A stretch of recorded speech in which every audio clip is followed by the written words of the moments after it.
주님의 이름으로 반갑습니다. 사랑하는 성도 여러분, 이 귀한 말씀을 듣는 여러분 한 분 한 분 위에 우리 주 예수 그리스도의 크신 은혜와 평강이 충만하시기를 주님의 이름으로 축원합니다. 성도 여러분, 우리는 얼마나 오랫동안 주님을 따른다고 고백해 왔습니까? 어린 시절부터 교회를 다녔고 뜨거운 눈물로 세례를 받았으며 매주 예배 자리를 지키고 때로는 많은 시간과 재정을 들여 교회의 여러 사역에 헌신해 왔습니다. 이처럼 신앙생활의 외적인 형태를 모두 갖추었음에도 불구하고 혹시 여러분의 영혼 깊은 곳이 여전히 공허함으로 남아있지는 않습니까? 예배 자리에 앉아 찬송을 부를 때에도 마음은 멀리 세상에 떠나 있고 간절히 기도를 올려도 하늘이 닫힌 듯 아무런 응답이 없어 답답하고 막막한 심정으로 하루하루를 보내고 계시지는 않습니까? 이런 깊은 고민 앞에서 우리는 피할 수 없는 질문에 직면하게 됩니다. 나는 정말 구원받은 것일까? 내 안에 진짜 새 생명이 있는 것일까? 이 질문은 우리를 괴롭히는 정죄의 채찍이 되어서는 안 됩니다. 오히려 우리의 영혼을 깨우고 참된 길로 인도하는 생명의 거울이 되어야 합니다. 사랑하는 성도 여러분, 사도 바울은 고린도 교회 성도들에게 매우 엄중하게 명령하고 있습니다. 고린도후서 13장 5절 말씀입니다. 너희가 믿음 안에 있는가 너희 자신을 시험하고 너희 자신을 확증하라. 예수 그리스도께서 너희 안에 계신 줄을 너희가 스스로 알지 못하느냐. 그렇지 않으면 너희는 버림받은 자니라. 고린도후서 13장 5절입니다. 또한 우리 주님께서는 니고데모에게 이렇게 단언하셨습니다.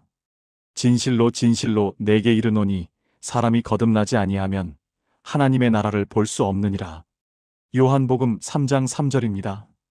여러분의 이름이 지역교회의 명부에 기록되어 있을지라도 하늘 생명책에 기록되지 않았다면 그것은 얼마나 안타깝고 슬픈 일이겠습니까? 오늘 이 말씀은 여러분을 사랑하기에 주님께서 여러분의 영혼을 흔들어 깨우시는 생명의 경고입니다. 오늘 우리는 이 말씀을 통해 겉모습은 종교인일지라도 영혼은 아직 주님과 깊이 만나지 못한 생명과 형식 사이에 영혼을 깨우는 6가지 신앙의 그림자를 간절하고 진지하게 살펴보며 우리 자신을 시험하고 확증하는 은혜의 시간을 갖겠습니다. 첫째, 세례만 있고 거듭남이 없는 경우 형식주의의 그림자입니다. 사랑하는 성도 여러분, 많은 분들이 세례를 받고 물에 잠겼다 나오는 그 순간을 새로운 시작이라 여겼을 것입니다. 눈물과 감격 속에서 새로운 옷을 입고 교회 봉사의 자리에 섰을 수도 있습니다. 그러나 명심하십시오. 물이 우리의 피부에 닿았을지라도 우리의 마음이 그리스도와 참으로 만나지 않았다면 그것은 아직 새 생명이 아닙니다. 세례는 소중합니다. 주님께서 친히 명령하신 의식이기 때문입니다. 그러나 세례는 구원을 만들어내는 의식이 아니라 이미 성령을 통해 주어진 구원을 외적으로 드러내는 표지일 뿐입니다. 마치 결혼식이 결혼 생활 자체를 보장하지 못하듯이 세례라는 형식적 행위가 우리의 구원을 보장하지는 못합니다. 많은 이들이 나는 세례를 받았으니 괜찮다. 나는 교회의 멤버이니 안전하다는 착각 속에 안주하려 합니다. 그러나 요한복음 3장 3절은 다시금 경고합니다. 거듭나지 아니하면 하나님의 나라를 볼 수 없느니라. 여러분의 세례가 단지 사람들의 시선을 의식한 형식은 아니었는지, 아니면 십자가를 통과한 진정한 회개의 열매였는지 지금 스스로에게 깊이 질문해 보셔야 합니다. 진정한 거듭남은 우리의 의지적 결심이 아닙니다. 그것은 죽었던 우리의 영혼 뿌리에 성령의 새 생명이 심기는 역사입니다. 죽은 나무 뿌리에 새싹이 돋아나듯 성령이 임하시면 우리의 마음이 바뀌고 욕망이 새로워지며 삶의 방향이 죄에서 주님을 향해 완전히 돌아서게 됩니다. 십자가 위에서 마지막 순간에 주님을 믿음으로 구원받았던 강도를 기억하십시오. 그는 세례를 받을 기회가 없었지만 그의 마음은 진정으로 변화되었습니다. 주님께서 그에게 말씀하셨습니다. 오늘 내가 나와 함께 낙원에 있으리라. 거듭남은 이처럼 형식이 아닌 마음을 주님께 드리는 사건입니다. 혹시 여러분의 세례가 공허했을지라도 지금 다시 시작할 수 있습니다. 주님은 빈 의식을 원하지 않으십니다. 여러분의 상처와 눈물과 두려움까지도 모두 담긴 진실한 마음을 원하십니다. 물에 젖은 몸만 남기고 마른 영혼으로 살지 마십시오. 성령으로 다시 태어나 주님과 하나 될 때 비로소 흔들리지 않을 영원한 생명을 얻게 될 것입니다. 두 번째, 말씀에 대한 갈망이 없는 경우입니다. 거듭난 자에게 가장 분명하게 드러나는 생명의 증거 중 하나는 하나님의 말씀을 향한 갈망입니다. 성도 여러분, 여러분은 아기가 태어나면 누가 가르쳐 주지 않아도 본능적으로 젖을 찾는 것을 보셨을 것입니다. 마찬가지로 새 생명을 얻은 영혼은 자연스럽게 영혼의 양식인 말씀을 찾게 되어 있습니다. 이것은 억지로 하는 훈련이 아니라 영적인 본능이며 내 안에 생명이 살아있다는 가장 확실한 증거입니다. 우리의 몸이 음식이 없이는 살 수 없듯이 우리의 영혼도 말씀 없이는 살아갈 수 없습니다. 주님께서도 이렇게 선포하셨습니다. 마태복음 4장 4절 말씀입니다. 예수께서 대답하여 이르시되 기록되었으되 사람이 떡으로만 살 것이 아니요 하나님의 입으로부터 나오는 모든 말씀으로 살 것이라 하였느니라. 그러나 우리의 현실은 어떻습니까? 성경책은 서가 위에서 먼지를 뒤집어 쓴 채 닫혀 있고 우리의 눈은 세상의 온갖 소식과 미디어에는 열려 있으나 말씀 앞에서는 무겁게 감기지 않습니까? 우리의 귀는 세상의 소리에는 늘 깨어 있으나 주님의 음성 앞에서는 쉽게 지쳐 잠들지 않습니까? 만약 여러분이 말씀을 향한 갈망을 잃어버렸다면 그것은 여러분의 영혼이 지금 심각한 기아 상태에 처해 있다는 가장 위험한 경고 신호입니다. 말씀을 잃어버린 채 아무런 불편함이나 고통을 느끼지 못한다면 그것은 영적인 생명이 꺼져가고 있다는 비극적인 증거입니다. 병든 몸이 고통을 느끼지 못하면 생명을 잃듯이 영혼의 무감각함은 치명적입니다. 주님은 여러분을 책망하려는 것이 아닙니다. 상처와 죄책감 또는 게으름으로 인해 말씀에서 멀어졌을지라도 주님은 여러분을 포기하지 않으셨습니다. 주님은 꺼져가는 등불을 끄지 않으시며 꺾인 갈대를 버리지 않으십니다. 지금 주님께 간절히 기도하십시오. 주님, 제 안의 말씀을 향한 갈망을 다시 불태워 주소서. 진리를 향한 사모함을 새롭게 해주소서. 이 기도를 주님께서 외면하지 않으실 것입니다. 성령께서 여러분의 마음에 불을 붙이시면 메마른 심령은 다시금 말씀의 단물을 찾게 될 것입니다. 오늘 주님 앞에 차려진 생명의 양식을 먹고 영혼의 힘을 얻으시기를 축원합니다. 세 번째, 죄에 대하여 민감하지 않은 경우입니다. 성도 여러분, 주님께서는 우리의 마음의 가장 깊은 곳까지도 아시는 분이십니다. 우리가 사람들 앞에서는 거룩한 척 웃고 있을지라도 홀로 있을 때 어떤 생각과 은밀한 욕망을 품고 있는지, 어떤 말이 우리의 입술에서 흘러나오는지 주님은 이미 다 보고 계십니다. 많은 이들이 나는 은혜 아래 있으니 이 정도 죄는 괜찮다고 스스로 안심하고 싶어 합니다. 그러나 은혜는 우리가 죄를 덮어두고 안주하게 하는 면허증이 아닙니다. 은혜는 오히려 죄의 권세에서 벗어나도록 주시는 하나님의 힘입니다. 진짜 거듭난 자의 마음에는 죄 앞에서 민감한 떨림이 있습니다. 죄를 지을 때 성령께서 우리 안에서 채찍질하시며 말씀하십니다. 이 길은 아니다. 돌아서라. 우리는 넘어지고 쓰러질 수 있습니다. 그러나 거듭난 자는 죄 속에서 편안히 머물거나 죄와 평화롭게 동거할 수 없습니다. 왜냐하면 주님의 영이 우리 안에 계시기에 죄는 더 이상 우리 영혼의 안전한 피난처가 될 수 없기 때문입니다. 그러나 만약 우리가 거짓말, 원망, 용서하지 못함, 음행, 탐욕에 빠지면서도 아무런 불편함이나 죄책감을 느끼지 못한다면 그것은 우리 영혼이 죄에 무감각해졌다는 심각한 신호입니다. 이는 병든 몸이 고통을 느끼지 못하는 것과 같습니다. 영혼이 죄에 둔감해졌다는 것은 생명의 빛에서 멀어지고 있다는 증거입니다. 마치 양심의 뜨거운 인두로 지진 듯 화인을 맞아 감각을 잃어버린 상태일 수 있습니다. 주님은 여러분을 정죄하기 위해 말씀하시는 것이 아닙니다. 여러분을 살리기 위해 말씀하십니다.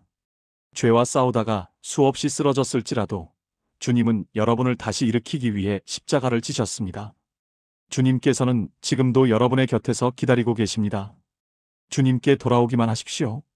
주님의 보혈은 여전히 우리의 죄를 씻기에 충분합니다.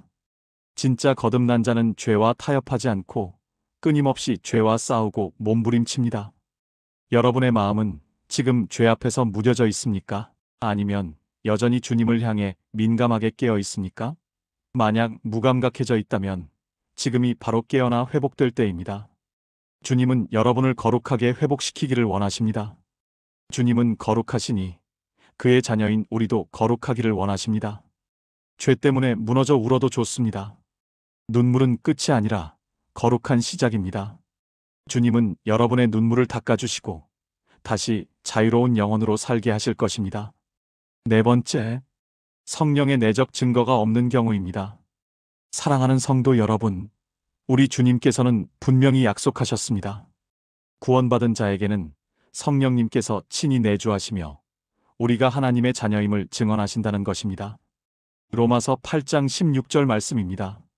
성령이 친히 우리의 영과 더불어 우리가 하나님의 자녀인 것을 증언하시나니, 진정한 구원은 겉모습이나 교회의 직분이 아닌 우리의 영혼 깊은 곳에서 일어나는 내적인 실제입니다.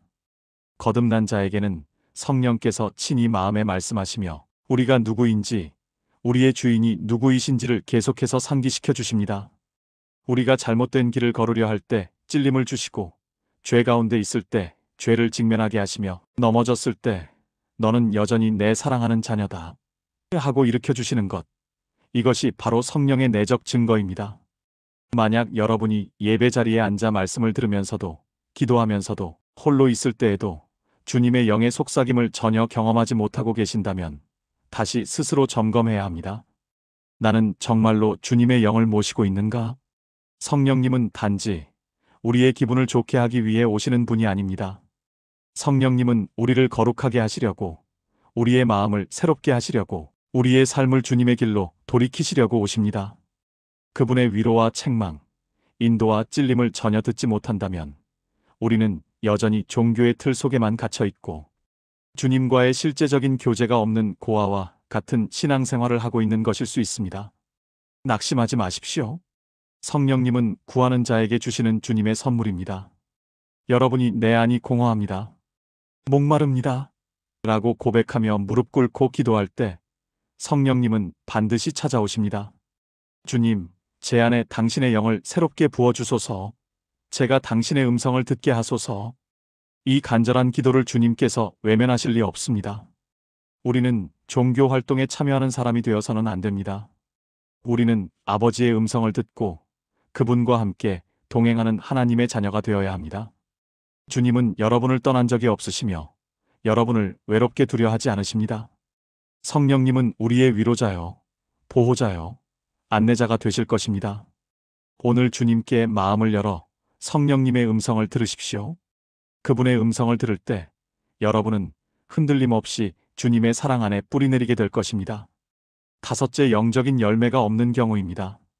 사랑하는 성도 여러분, 나무를 보면 그 뿌리를 알 수 있습니다. 겉으로는 무성한 잎을 자랑할지라도 뿌리가 메말라 있다면 그 나무는 결국 시들고 맙니다. 우리의 신앙도 마찬가지입니다. 우리가 아무리 많은 말을 하고 사람들 앞에서 훌륭하게 신앙을 고백할지라도 우리 삶에 성령의 열매가 없다면 그 믿음은 공허한 소리에 불과합니다. 성령님께서 우리 안에 오신 목적은 단순히 우리의 겉모습을 꾸미기 위해서가 아니라 우리 안에 새로운 생명을 심고 그 생명의 열매를 맺게 하기 위함입니다. 그 생명이 살아있다면 반드시 열매가 맺히기 시작합니다. 갈라디아서 5장 22절부터 23절은 이렇게 증언합니다. 오직 성령의 열매는 사랑과 희락과 화평과 오래 참음과 자비와 양선과 충성과 온유와 절제니 이 같은 것을 금지할 법이 없느니라. 이 열매들은 억지로 노력해서 맺는 것이 아닙니다.